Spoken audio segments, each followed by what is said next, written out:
A gente abre o 3 em 1 falando sobre a confusão na campanha de Jair Bolsonaro. O seu vice na chapa, general Hamilton Mourão, mexeu num assunto delicado na última terça-feira, hoje, em palestra na Câmara dos Dirigentes Lojistas de Uruguaiana, no Rio Grande do Sul.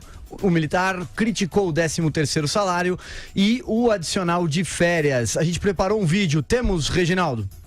Nós sabemos perfeitamente o custo que tem, não é, o trabalhador, essa questão do sindicato, do imposto sindical, etc. e tal, em cima da atividade produtiva.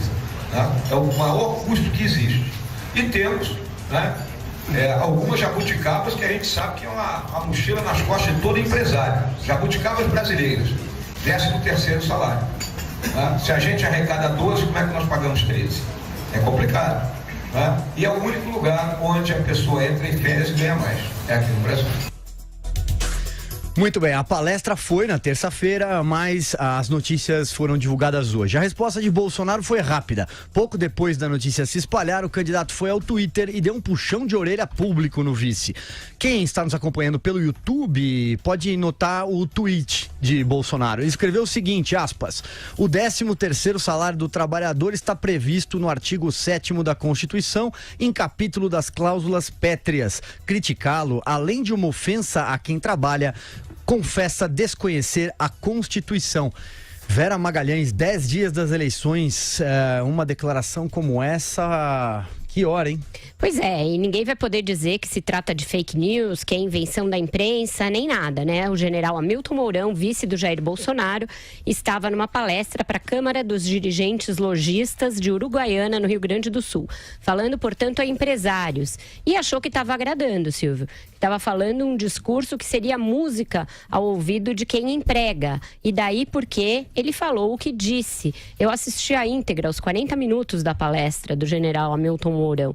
Ele falou o que falou sobre o 13º e também o adicional de férias serem uma mochila nas costas de quem emprega e jabuticabas brasileiras, no contexto do que ele chamou de implantação para valer da reforma trabalhista, que estaria entre as prioridades do Jair Bolsonaro. Ele evocou o nome do Jair Bolsonaro antes de dizer o que disse. Portanto, depois ele dizer que foi um mal entendido, que foi mal interpretado, etc., como o fez, ele está querendo corrigir o que de fato falou. De fato falou querendo falar. Não foi nada de mal entendido, não foi nada de... Não tem interpretação possível numa fala como essa, vocês percebem? A fala dele é o seguinte, a mais comprida. É preciso implementar para valer a reforma trabalhista. E aí ele fala que os encargos trabalhistas são o maior peso na vida do empregador. Aí fala, porque temos essas jabuticabas brasileiras que são 13º salário e o sujeito que quando sai de férias ganha mais do que quando está trabalhando. Está querendo falar do adicional de 1/3 para férias.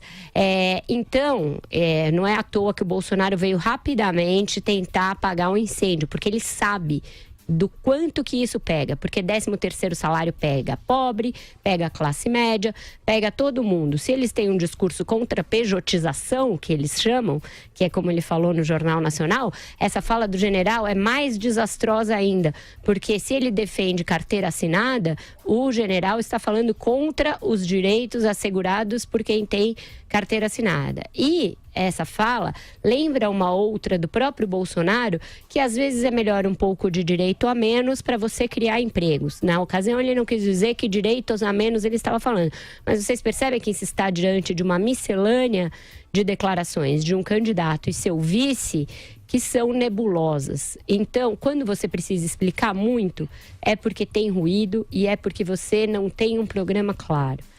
Então, é um problema, sim, para a campanha do Bolsonaro, cuja saída do hospital, que seria amanhã, o meu companheiro Marcelo de Moraes, do BR-18, conversou com ele, não será mais amanhã, deve ser até sábado, mas não deve sair amanhã o Jair Bolsonaro. Carlos Andreasa, qual é o potencial de estrago de uma declaração dessas, hein? Pensando exclusivamente do ponto de vista político-eleitoral, é uma declaração muito ruim. né? Porque dá munição, levanta a bola na ponta muito facilmente para o corte dos adversários, mesmo sendo os adversários, de modo geral, muito pouco habilidosos para esse tipo de ataque. Mas você não chega a 10 dias de eleição e discute, questiona publicamente o direito do 13º. E pouco importa a discussão prática, né? Quer dizer, se de fato é uma coisa específica do Brasil e uma carga pesada para o patrão. No final das contas, o patrão já precifica o 13º no preço médio, no valor médio dos salários. Mas, do ponto de vista objetivo, pensando na eleição, é muito ruim.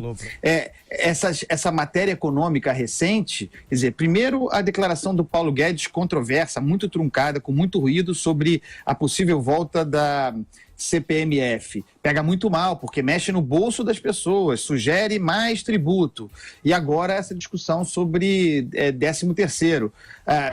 E aí, obviamente, o Jair Bolsonaro veio pela primeira vez, essa é a primeira vez nessa campanha em que o Jair Bolsonaro faz uma manifestação pública por escrito como essa para desautorizar com esse grau de força, de ênfase, a fala de um colaborador seu. Não é um colaborador qualquer, é o candidato a vice. Então, ruído, né? Um problema na campanha a ser explorado a 10 dias da eleição. Marcelo Madureira, sigo com você aí, com a mesma pergunta, né? Qual é o potencial de estrago, na sua opinião? Estamos a 10 dias das urnas. Olha, eleitoralmente é óbvio, é grande, né? Os adversários vão tirar casquinha dessa declaração, mas eu gostaria de comentar o mérito, ou seja, eu acho que o general Mourão, no caso, estava colocando uma questão que é importante, quer dizer, no âmbito das reformas que o Brasil tem que ter. Uma coisa que está clara hoje no mundo real, no planeta inteiro, né, há uma mudança realmente grande nas relações capital-trabalho. Então, você vai ter que mexer realmente numa coisa chamada direitos adquiridos, né? Que no Brasil vira cláusula pétrea. Direitos adquiridos. Você não faz sentido. Eu não vou entrar no âmbito do 13º salário, que realmente você já precifica isso, né, ao longo do ano, mas será que não seria mais interessante, até para o trabalhador, uma participação nos lucros? Se tivesse prejuízo, não participa não, porque ele não está no risco. Mas uma participação nos lucros, em vez de 13º salário, não seria colaborar para a produtividade? Porque férias é óbvio, as férias você tem que diluir esses 30%. Quer dizer, no Brasil realmente você tem um excesso de encargos. Você, quando vai contratar alguém pela carteira, hoje é quase inviável. Então, isso mostra que você tem que realmente ir fundo nas reformas e ir fundo nas reformas trabalhistas. Aí eu tô de pleno acordo com o general Mourão e vou mais longe. Né? No setor público, por exemplo, do judiciário, por exemplo, onde a produtividade é baixíssima, haja vista o tempo que um processo custa para se mover no Brasil, a quantidade de dias que os juízes, principalmente os magistrados de alta corte, viajam para lá e para cá, né, para se pavonear em encontros convescotes sem o menor sentido, sem contar as férias excessivas que tem, né, os feriados acumulados e essa coisarada toda. O funcionalismo público, principalmente no Brasil, ele tem uma produtividade baixíssima e, curiosamente, né, tem um salário médio muito maior do que o setor privado. Então, cara, isso quebra a firma, quebra o país inteiro. Isso obriga a aumentar imposto. Então, o general vai ter que mexer nisso sim, quer queiram, quer não queiram. Não, senão o país quebra. Essa é a realidade. Vera, agora outras campanhas, como a gente falou na abertura do programa, pretendem fazer uso dessa declaração. O PSDB, por exemplo, vai usar ele não, 13º sim. Até que ponto você acha que isso vai ser explorado na TV? Até o limite, debate? eu acho, Silvio, porque foi um aliado do Bolsonaro que deu até agora, aliás, foram 2 aliados do Bolsonaro que deram até agora os tiros mais fatais na candidatura dele. Essa fala do general Mourão, podemos até discutir o mérito do que o Marcelo Madureira falou, mas o fato é que ela vai contra o interesse da candidatura, né? Do interesse imediato da candidatura. Ela atinge um grande contingente de eleitores do Bolsonaro. E a outra foi a fala truncada do Paulo Guedes, num ambiente aí restrito, sem filmagem, mas que depois ele esclareceu em entrevistas, de voltar a cobrar o imposto que incida sobre movimentação financeira, mesmo que sob a justificativa de que ele vai substituir uma série de outros e será neutro, mas a gente sabe que imposto sobre movimentação financeira gera aí uma incidência em cascata, né? Então, também foi desautorizado pelo Bolsonaro. Então, não partiu dos adversários, o que até agora foi mais prejudicial ao Bolsonaro, e sim dos seus próprios aliados. O que deve ser objeto de bastante análise por parte da imprensa e por parte dos eleitores, porque diz respeito diretamente à dinâmica de um eventual governo do Jair Bolsonaro. A gente já viu dinâmicas muito recentes em que há atritos entre vice e presidente e entre ministro da Fazenda e presidente. Dilma Rousseff, Joaquim Levy e Dilma Rousseff durou menos de 1 ano o casamento. E Dilma Rousseff e Michel Temer durou menos de 2. Então, isso é sim importante. Isso é sim tema relevante para a discussão pré-campanha. Como será explorado pelos adversários? Acho que será. Até agora eles não conseguiram fazer nenhum estrago relevante na candidatura do Bolsonaro, que tem se mostrado muito resistente, muito resiliente, e eles vão tentar. O Geraldo Alckmin vai usar de 2 maneiras. Tem um comercial que entra no fim do programa de hoje, que é esse que fala isso que você falou, 13º sim, ele não, e tem um comercial específico sobre isso que reproduz a fala do general Mourão, põe o vídeo e aí diz para não dar PT e manter o 13º, vote no Geraldo Alckmin. Então serão 2 as utilizações pela campanha do PSDB dessa fala do general. Diga, Andreasa. Então, tem 3 coisas aí importantes a partir desse tema, né? O primeiro é a questão de mérito. E aquilo que o Marcelo Madureira refletiu há pouco, muito bem refletido.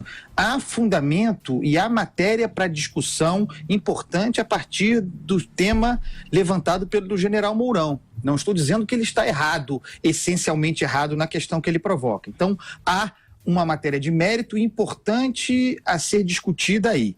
O outro ponto uma vez que ele falou usando o nome do Bolsonaro e foi imediatamente depois desautorizado pelo Jair Bolsonaro, a questão o que de fato esse grupo político pensa em matéria econômica. Quer dizer, o que é o pensamento? É aquilo que o Bolsonaro diz, afastando a opinião dos seus colaboradores mais importantes? Porque fica uma dúvida sobre o real pensamento relativamente a movimentação financeira, a tributo incidindo sobre movimentação financeira, agora sobre essa questão do 13º, direitos dos trabalhadores. Então, quer dizer, clareza sobre o que se pensa. Isso é muito importante. E o terceiro e outro ponto é o modo como esse ruído e será explorado pelos adversários. E será, obviamente, bastante explorado. O efeito disso eleitoral é difícil de medir, mas eu tenho a impressão que a fala do Paulo Guedes sobre, entre aspas, a volta da CPMF foi já sentida como prejudicial à candidatura do Jair Bolsonaro. Madureira, sigo com você então, acrescentando aqui só mais um ponto, né? A campanha decidiu tirar o general Mourão totalmente de cena. Tem até uma nota da assessoria informando, por decisão da coligação, ele não participará de debates de vices da última semana antes do processo de votação no dia 7. Alguns eventos estavam previstos em emissoras de TV e em jornais. Pois é, ô Silvio, continuando, né?